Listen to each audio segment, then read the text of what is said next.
Hi guys, Apple here. For today's case, isa to sa mga request nyo and this one's brutal kasi kahit sa Japan mismo, tinawag siyang the most horrifying crime in post-war history. And we're talking about the case of Junko Furuta, a 17-year-old girl na inagawan ng kinabukasan by 4 teenage boys. Yes guys, teenagers. Hindi to kwento ng kidnappers in masks or serial killers hiding in the dark. This happened inside a regular home in the middle of a busy neighborhood habang may mga magulang sa bahay.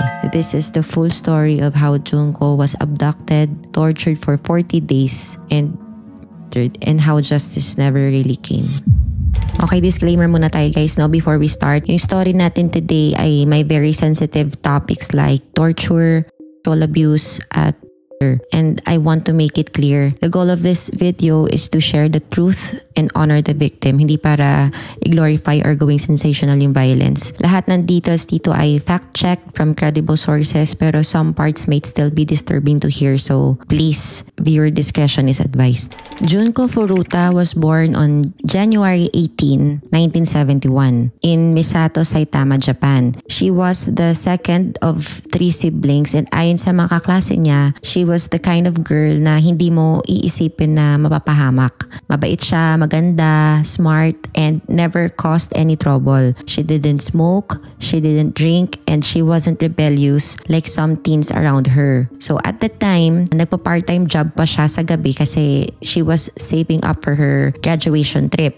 She also had plans to work for a consumer electronics company after high school. So itong si ate girl natin, she had goals, she had dreams, and most importantly, she had no idea she was about to be targeted by 4 of the most sadistic teens Japan has ever known.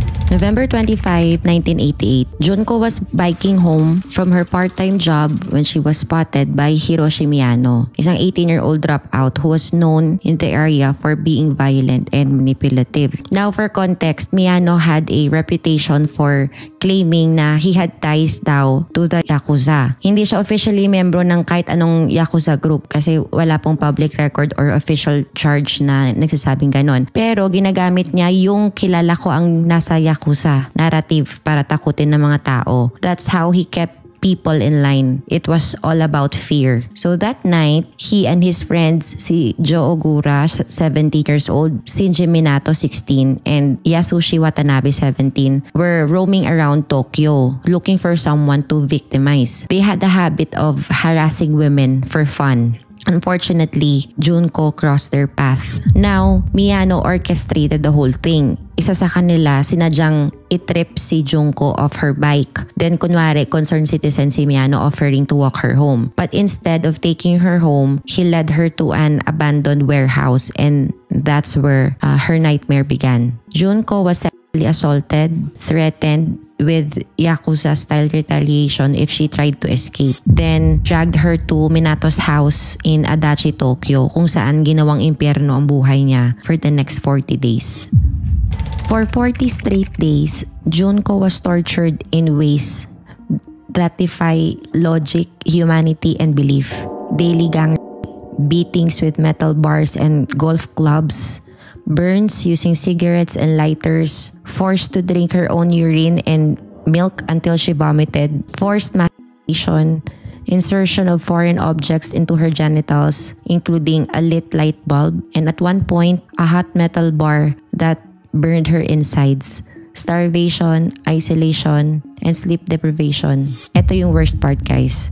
This wasn't done by adult criminals. Ito ay ginawa ng mga teenagers, classmates, peers, kaedad niya. And they weren't even hiding it. Minato's parents lived in that same house. And at one point guys, even Miyano's girlfriend visited and no one did a thing. Court documents say they were afraid of Miyano's gang ties. But the truth is, they all chose to stay silent. Junko even tried to escape. 2 beses guys. Yung una, she found a phone and tried to call the police. Pero nahuli siya ni Miyano. After that, they punished her by setting her legs on fire and crushing her hands with dumbbells until she couldn't even crawl. Grabe. By day 30, guys, Junko couldn't move. She was crawling on all fours. Her face was unrecognizable. She lost her bladder control. She had internal bleeding. Hanggang sa makaawa na lang siya na, just me. And still, they didn't stop. January 4, 1989, after another brutal beating, yung mga boys, they forced her to eat a mochi. Ano yung mochi? Parang Japanese sticky dessert. Ngayon, si Junko, guys, couldn't chew or swallow properly anymore. Kasi nga, diba, after lahat ng ginawa sa kanya, ang pangit na talaga ng situation niya. Hindi na talaga maganda. So after nun, ano nangyari? She choked, guys. Sabulunan siya. Junko died of asphyxiation. Alone, tortured, and dehumanized. The boys, realizing ngayon na tegi na siya, nagpanic sila. They put her body inside a 55-gallon drum. Binuhusan na ng semento and dumped it in an abandoned lot in Kyoto, Tokyo na parang basura lang. Ayun guys, ang bilis ng karma. Bakit? Kasi just days later, si Miyano and Ogura were arrested for a completely separate crime. Meron na naman silang inassault na ibang babae. So while being interrogated, one of them panicked and accidentally confessed to the murder of Junko Furuta. Kasi akala nila habang ini-interrogate sila, ang ini-interrogate sa kanila is about dun kay Junko, pero hindi. So when the cops investigated, they found the concrete drum and identified Junko through her fingerprints. Now, so when the case finally went to trial, everyone expected na itong mga lalaking to would be locked up for life. Diba? Kahit sino naman, kahit ako, kahit ikaw, ganun naman isipin mo. Pero, nope. Dahil minors pa sila, under Japanese law at that time, hindi sila hinarap sa full adult court. They were tried as juveniles and sentenced lightly. Sobrang light na parang sinampal lang sila ng hangin. Naturally, nagwala yung public. Now, here's something important and controversial. Kasi in Japan, may batas na nagsasabing bawal i-release sa media ang pangalan ng mga minor suspects. Normally, the court and press would refer to them only by initials or aliases to protect their future. Pero hindi na kinaya ng mga tao. Kasi this wasn't just some petty crime. This was torture. This was inhumane and this was evil. Kaya yung tabloid na Shukan, Bonshon, naglakas loob sila and they said they lost their right to anonymity the moment they acted like monsters. So despite being minors, the names of Hiroshi Miyano, Jo Ogura, Shinji Minato, and Yasushi Watanabe were published publicly and eventually spread globally. And honestly, walang masyadong tumutol kasi the public believed that justice hadn't been served and that the world needed to remember their names, not to honor them, but to never forget what they did. Now, here's what makes it even worse. Yung 4 na boys were underage, diba? So they were tried under Japan's juvenile law. Si Hiroshi Miyano, 18 years old siya that time. He was sentenced to 20 years lang. Si Jo Ogura, 17 years old, 8 years ang sentence. Shinji Minato, 16 years old, 5 to 9 years ang sentence sa kanya. And si Yasushi Watanabe, 17 years old, was sentenced to 5 to 7 years. So none of them got life in prison. The public was outraged. Junko's parents were shattered. Even the judge admitted na it is hard to describe how evil this crime is. So alam na natin guys na after ng trial, marami talaga ang napamura kasi hindi sapat yung sentensyang nakuha ng mga tumigi kay Junko, diba? But ito yung tanong natin ngayon, what happened to them after prison? Kasi nga, diba, ilang years lang yung sentence nila eh. So, most likely ngayon nakalaya na sila lahat. So let's break it down and let's name them kasi kahit minor sila nung ginawa nila to, Junko didn't get to stay anonymous habang tinitigi siya, diba? So first, si Hiroshi Miyano aka Boy A. Diba, nakatanggap siya ng 20-year sentence at pinalaya by 2009. After that, he changed his name to Yokoyama and tried to live a flashy life. May reports na nasangkot siya sa fraud schemes noong 2013 pero hindi siya na-prosecute. So ayon sa mga reports, nakatira pa rin siya sa Japan and still lives well dahil sa Yakuza ties ko, no? Walang remorse, walang apology, and yes, buhay pa siya. Next, si Jo Ogura aka Boy B later changed name to Jo Kamisaku. He was sentenced to 8 years and nakalaya siya noong 1999. In 2004, naaresto ulit siya for attempted murder after niyang gulpihin yung lalaking tingin niya ay nilalandi ang jowa niya. So he served 4 more years. After that, he got divorced, lost his job in tech, and lived off welfare.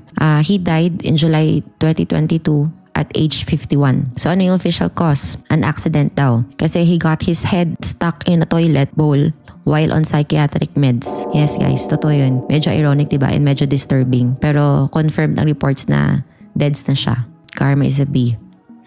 Next, si Shinji Minato aka Boy C. So he served 5 to 9 years and nakalaya siya nung late 90s. Tumira siya sa bahay ng nanay niya after prison. In 2018, bumalik sa balita after he attacked a man with a metal rod and tried to slash his throat. Grabe. Na-charge siya ulit for attempted murder and sentenced to 1 year and 6 months. Grabe, ba't ganun lang kaiksi yung sentensya nila? Suspended siya for 3 years or probation. So, he's out again. And rumored to be active pa rin sa social media under a secret Twitter or X account. Netizens constantly comment under his post reminding him of what he did. Lastly, si Yasushi Watanabe aka Boy D. He served his time quietly, so 5 to 7 years, and was released early. Hindi na siya nasangkot sa anumang crime after that. Unfortunately, or some say, karmically, he developed a degenerative brain disease and died in May 2021 at age 49. So wala ni isa sa kanila ang tunay na nagsorry or nagpakita ng remorse. Hindi man sila pinatawan ng parusang gusto ng tao, pero yung karma mukhang may sariling paraan.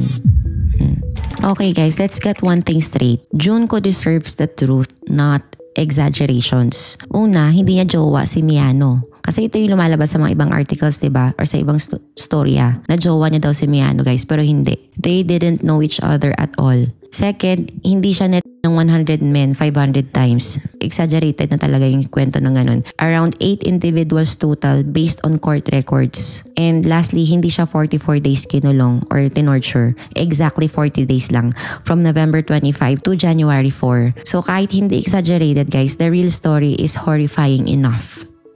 Guys, yung storya ni Junko Furuta really shook Japan. And honestly, the rest of the world din, diba? At first, maraming media outlets ang hesitant to report the full story. Parang may unspoken rule kasi of silence dahil sa edad ng mga perpetrators at dahil sa shame culture sa Japan. But once the truth got out, it sparked something bigger than just outrage. Kasi si Junko became a symbol, not just of suffering but of a broken system that failed to protect her. People began to question everything. Bakit ganun kalinient ang juvenile justice system? Bakit parang mas protected pa yung perpetrators kaysa sa biktima? Bakit walang accountability yung pamilya ng gumawa nito? So after her death, Junko's classmates started a petition to impose stricter punishment for juveniles involved in violent crimes. It gained national attention. The petition wasn't immediately passed into law, but it opened the door for public debate, a rare thing sa Japan back then.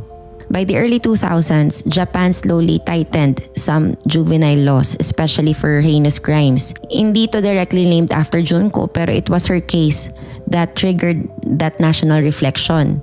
Even in academia, Junko's case is used in criminology and psychology courses. She represents one of the most extreme examples of groupthink violence, youth crime escalation, and moral disengagement in urban settings. So international human rights groups also referenced her case when they pressured Japan to review the balance between privacy laws versus public safety, lalo na pag minors ang offenders. So every year, on the date of her death, some Japanese citizens still leave flowers outside the house where she was held captive kahit demolished na to. It's their way of saying na hindi ka namin nakalimutan. And on social media, her story resurfaces again and again and again. Not because people want trauma porn, but because they feel this deep need to keep remembering her so it never happens again. And here's something important, guys. No? Junko never wanted to be a martyr. Isipin nyo, guys, she just wanted to go home. She just wanted to finish school, have a job, fall in love, live. But instead, her story became a wake-up call to the world. Because when society feels its most vulnerable, when laws protect the monsters instead of the victims, we don't just lose one girl, we lose our humanity.